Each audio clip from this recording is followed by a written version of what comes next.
యేసుక్రీస్తు ప్రార్థనా మందిరం క్రిస్టియన్ రీసెర్చ్ సొసైటీ సమర్పించు క్రీస్తు సిలువ వేయబడ్డాడా అనే అంశం మీద మాట్లాడదలిచాం. ఖురాన్ గ్రంథం నుంచి మొదటి ఎపిసోడ్లో క్రీస్తు సిలువ వేయబడ్డాడని నిరూపించాం. ఇకపోతే బైబిల్ నుంచి కూడా నిరూపించదలిచాం. క్రీస్తు బైబిల్ ప్రకారంగా సిలువ వేయబడ్డాడు. చాలామంది ముస్లిం సహోదరులు సిలువ వాస్తవాలలో 3 రోజుల కోసం ప్రసక్తి లేదని ప్రకటిస్తూ ఉన్నారండి. అయితే బైబిల్లో హోషియా గ్రంథము 6వ అధ్యాయము 1, 2 ఏం చెప్తుందో చూద్దామండి. మనము యెహోవా యొద్దకు మరలుదము రండి. యెహోవా యొద్దకు మరలుదము రండి. ఆయన మనలను చీల్చివేసెను. ఆయనే మనలను స్వస్థపరచును. ఆయన మనలను కొట్టెను. ఆయనే మనలను బాగు చేయును. 2 దినములైన తరువాత ఆయన మనలను బ్రతికించును. మనము ఆయన సముఖమందు బ్రతుకున్నట్లు మూడవ దినమున ఆయన మనలను స్థిరపరచును. చూసారా, బైబిల్ గ్రంథం ఏం సెలవిస్తుంది? 2 రోజులు అయిన తర్వాత ఆయన బ్రతికిస్తాడటండి. ఇది ఎవరి కోసం అనుకుంటున్నారు? యేసు ప్రభు వారి కోసం అండి. అంటే 3 రోజులు ప్రస్తావన బైబిల్లో ఉందండి. ఆలోచించండి. చాలామంది ముస్లిం సహోదరులు ఏమంటున్నారంటే, స్వయంగా యేసుప్రభు వారు ఎప్పుడు కూడా సిలువ మరణం కోసం నేను చనిపోతానండి, 3 రోజులు తిరిగి లేస్తానని చెప్పలేదండి అంటున్నారండి. కానీ బైబిల్ గ్రంథంలో ఏమని రాయబడిందో చూద్దామా? ఆయన స్వయంగా ఏమని ప్రకటిస్తున్నారో చూద్దామండి. యేసుప్రభు వారు యోహాను సువార్త 2వ అధ్యాయము 19వ వచనంలో చూద్దామండి. యేసు ఈ దేవాలయమును పడగొట్టుడి 3 దినములలో దాన్ని లేపుతాను వారితో చెప్పెను. ఏమని చెప్పాడటండి యేసుప్రభు వారు? ఈ దేవాలయాన్ని పడగొట్టండి, 3 దినాల్లో దాన్ని లేపుతాను. శరీరం అనే దేవాలయం కింద ఉంటుందండి. శరీరం అనే దేవాలయం అంటే ఆయన దేవాలయం చంపబడుతుంది. 3 రోజులు అయిన తర్వాత దాన్ని లేపుతాను అని యేసుప్రభు వారు ప్రకటించుకున్నారండి. అలాగే మత్తయి సువార్త 16వ అధ్యాయం 21, మత్తయి సువార్త 16వ అధ్యాయం 21 ఈ వచనంలో అప్పటి నుండి తాను యెరూషలేమునకు వెళ్ళి పెద్దల చేతను ప్రధాన యాజకుల చేతను శాస్త్రుల చేతను అనేక హింసలు పొంది చంపబడి 3వ దినమున లేచుట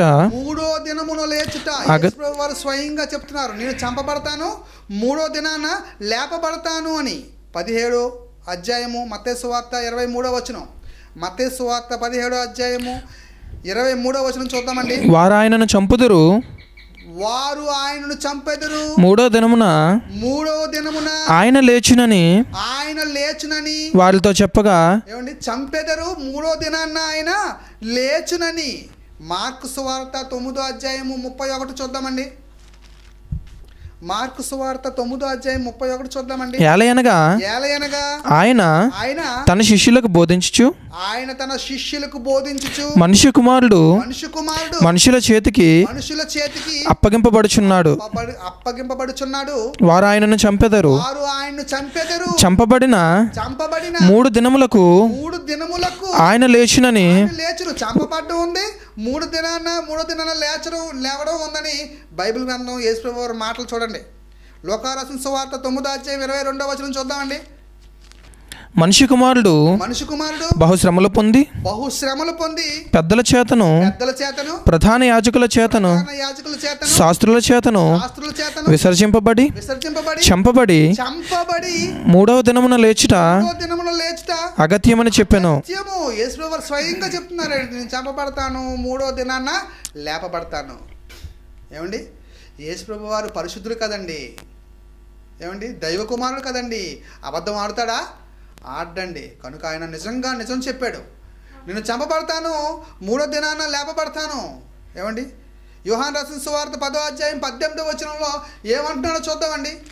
యోహాను రాసిన సువార్త 10వ అధ్యాయం 18వ వచనంలో ఆయన స్వయంగా చెప్తున్నాడు, చూద్దాం. ఎవడును నా ప్రాణము తీసుకున్నాడు, ఎవడు నా ప్రాణము తీసుకున్నాడు, అసలు నా అంతటా నేనే దాన్ని పెట్టుచున్నాను, నా అంతటా నేనే దాన్ని ఏం చేస్తున్నాను, పెట్టుచున్నాను. దాన్ని పెట్టుటకు నాకు అధికారం కలదు, దాన్ని తిరిగి తీసుకొనుటకును తిరిగి తీసుకోవడానికి నాకు అధికారం కలదు. నా తండ్రి వలన ఈ ఆజ్ఞ పొందితిన నేను ఆజ్ఞ పొందాను అంటున్నాడండి. చూడండి, తను ఇష్టపడే మరణశిక్ష పొందాడండి. బైబిల్ ద్వారా మనకేం నిరూపణ అవుతుందంటే తను స్వయంగా చెప్పాడు 3 రోజుల కోసం. అలాగే హోషేయ గ్రంథంలో ప్రవచనం కూడా ఉందండి. స్వయంగా చెప్పాడు, నేను చనిపోతాను తిరిగి లేస్తానని.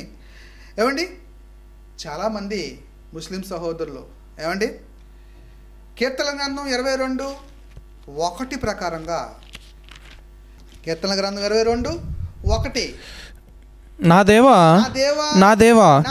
నీవు నన్నేల విడనాడితివి, నన్ను రక్షింపగా నా ఆర్తత్వాన్ని వినక నీవేళ దూరముగా నున్నావు. ఈ ప్రవచనము యేసు శిలువ మరణంలో ప్రార్థించాడని, ప్రార్థించిన తర్వాత కీర్తన గ్రంథం 22వ అధ్యాయము 20 మరియు 21వ వచనంలో ఏముందో చూద్దామండి. ఖడ్గము నుండి నా ప్రాణమును, కుక్కల బలము నుండి నా ప్రాణమును తప్పింపుము, సింహపు నోట నుండి నన్ను రక్షింపుము, గురుపోతుల కొమ్ములలో నుండి నన్ను రక్షించి నాకు ఉత్తరం ఇచ్చి ఉన్నావు. అంటే రక్షించాను అన్నట్టుగా ఇక్కడ ఆ వచనం ఉందండి. అంటే 1వ వచనంలో రక్షించమని యేసు ప్రార్థన చేశాడు. నీతిమంతుడని యేసు ప్రార్థన ఆలకించాడు, దేవుడు రక్షించాడు. అంటే చనిపోకుండా రక్షించేశాడు అని ఇక్కడ ఉంది కదండి. దీని ప్రకారంగా సిలువలో ఆయన్ని దేవుడు చనిపోకుండా రక్షించాడు కనుక యేసు సిలువలో మరణించలేదండి అని ముస్లిం సహోదరులు ప్రకటిస్తున్నారు. ఇక్కడ బాగా ఆలోచించగలిగితే ఏమండి, యేసు ప్రార్థించాడు, దేవుడు యెహోవా దేవుడు రక్షించాడు. ఇకపోతే ఈ ప్రార్థన అంగీకరింపబడింది, రక్షణ దొరికింది. ఎవరికి? యేసు ప్రభు వారికి. ఇంతకీ మనం ఇక్కడ ఆలోచించవలసిన విషయం ఏంటంటే, రక్షణ అంటే ఏ రక్షణ? బైబిల్ గ్రంథంలో అసలు రక్షణ అంటే ఏంటో ఒకసారి చూద్దామా? యెషయా గ్రంథము 45వ అధ్యాయము 17వ వచనం. యెషయా గ్రంథము 45వ అధ్యాయము 17వ వచనం. యెహోవా వలన ఇజ్రాయేలు నిత్యమైన రక్షణ పొంది ఉన్నది. దేవుడిచ్చే రక్షణ అంటండి నిత్యమైందటండి, టెంపరవరీ కాదు, అనగా శరీరానికి కాదు. రక్షణ అంటే పర్మనెంట్, నిత్యమైన రక్షణ అని బైబిల్ గ్రంథం చెప్తుందండి. అంటే యేసు ఏ రక్షణ పొందగోరాడు? నిత్యమైన రక్షణ పొందుకోరాడు కానీ అశాశ్వతమైన శరీర రక్షణ పొందగోరలేదండి. స్వయంగా చావుకి రెడీ అయ్యాడండి. నిత్యమైన రక్షణ పొందగోరాడు, నిత్యమైన రక్షణే పొందాడు. ఇంకో రిఫరెన్స్ చూద్దామండి. యెషయా గ్రంథం 51:6 చివరి మాట. అందరి నివాసులు అటువలే చనిపోదురు, నా రక్షణ నిత్యముండును, నా నీతి. ఆయన రక్షణ నిత్యం ఉండేదటండి, టెంపరవరీగా ఉండేది కాదు, నిత్యం ఉండేది.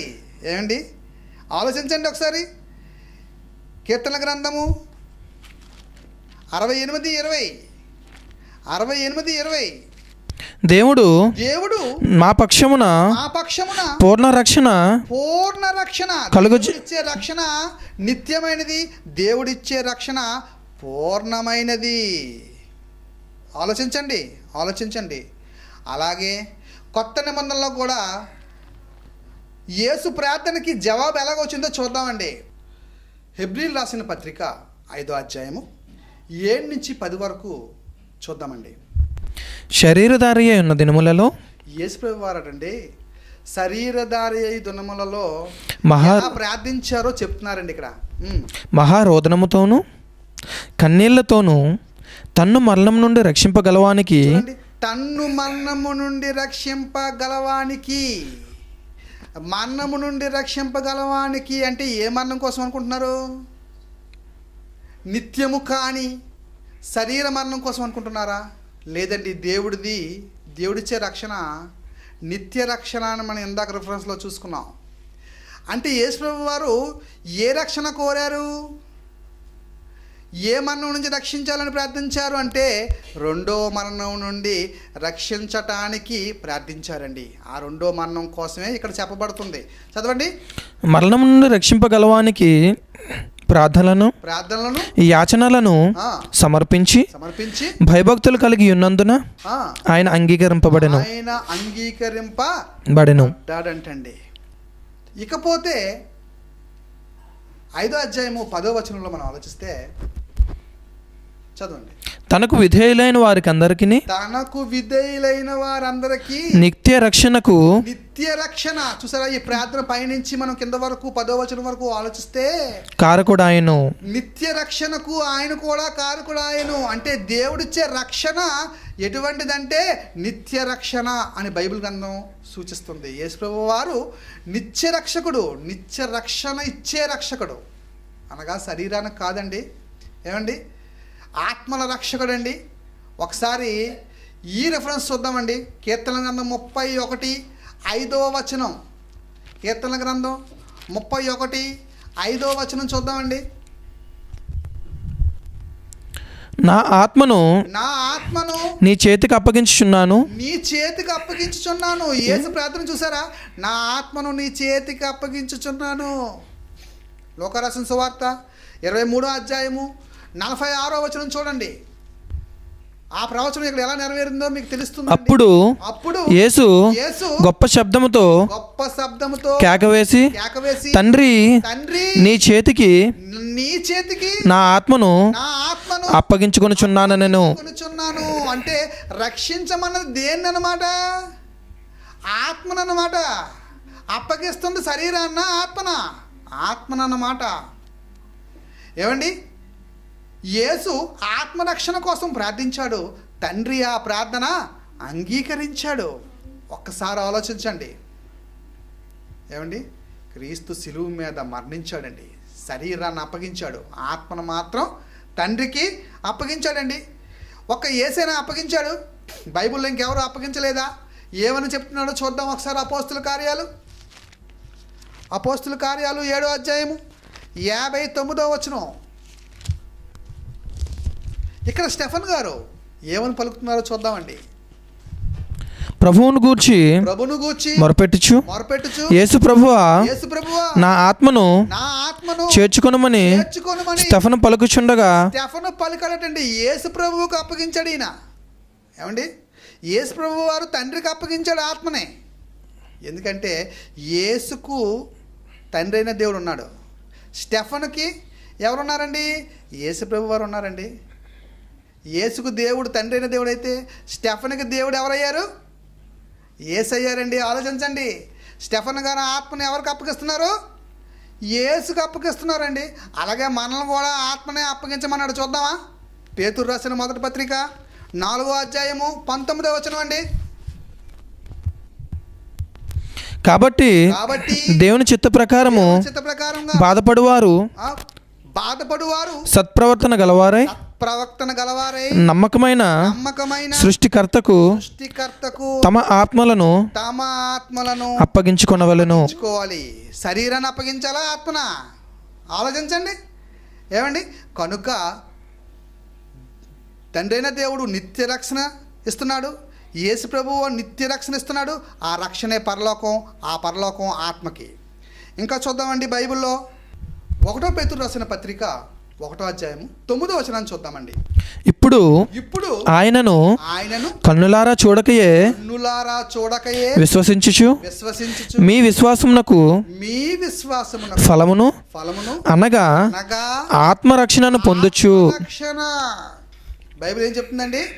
ఆత్మరక్షణ కోసం చెప్తుంది. చూడండి, యాకోబు రాసిన పత్రిక 1వ అధ్యాయము 21వ వచనం చూడండి. అందుచేత సమస్త కల్మషమును విర్రవీగుచున్న దుష్టత్వమును మాని. విర్రవీగుతున్న దుష్టత్వము మన అందరం కూడా, మన సహోదరులు అందరం కూడా, క్రైస్తవులు కావచ్చు, ముస్లిం కావచ్చు, విర్రవీగుతున్న దుష్టత్వం మానేసి లోపల నాటబడి మీ ఆత్మలను మన ఆత్మలను రక్షించుటకు శక్తిగల వాక్యమును, శక్తిగల బైబిల్ను సాత్వికంతో అంగీకరించమంటున్నాడండి దేవుడు. అనగా ఇక్కడ కూడా ఆత్మలు రక్షించేది వాక్యం అని బైబిల్ గ్రంథం సెలవిస్తుంది.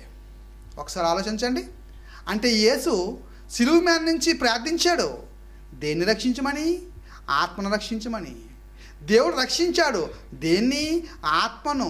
అందుకే యేసు ఆత్మని అప్పగించడం జరిగిందండి. కనుక యేసు సిలువ మీద మరణించాడు, తిరిగి లేచాడు 3వ దినాన్న. ఎందుకంటే ప్రవచనం 3 రోజుల ప్రవచనం ఉందండి బైబిల్లో. ఆలోచించండి ఒకసారి.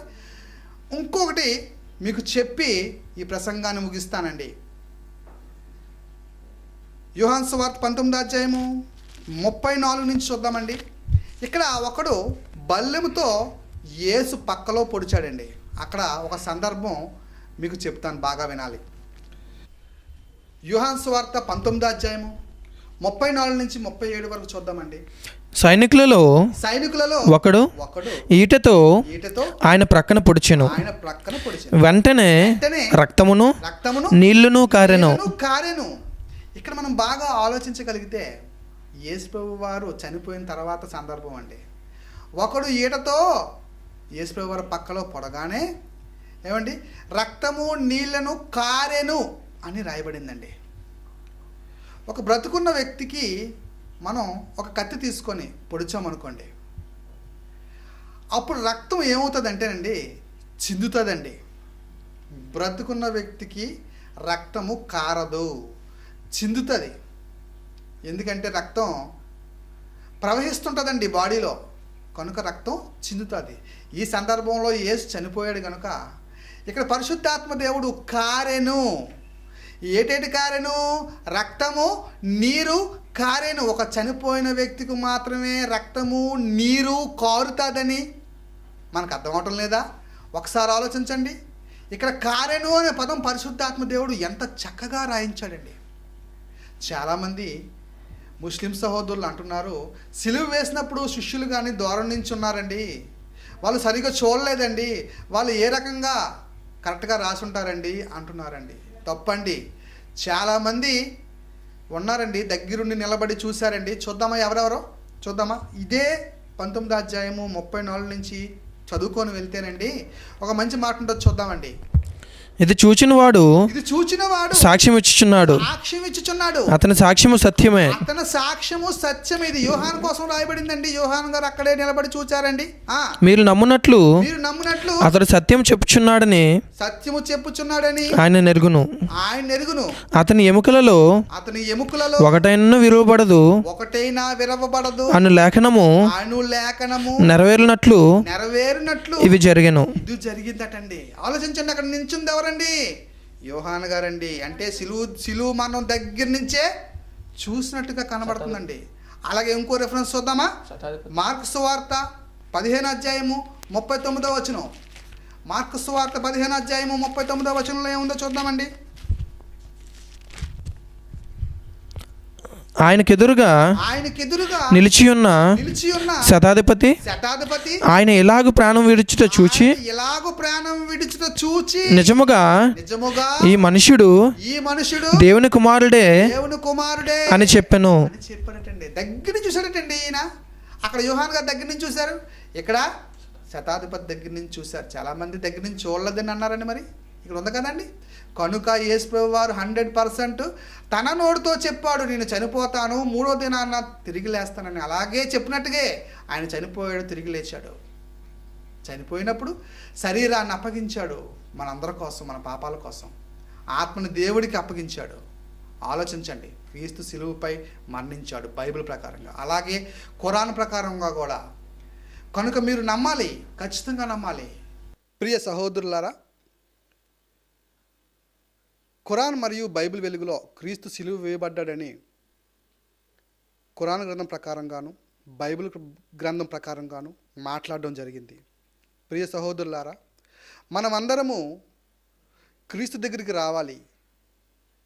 మీకేమైనా ఇందులో సందేహాలు ఉద్దేశాలు గనక ఉన్నట్టయితే శాంతియుతంగా మమ్మల్ని సంప్రదించవచ్చు. మనం కూర్చొని మాట్లాడుకొని సత్యాన్ని గ్రహించాలి.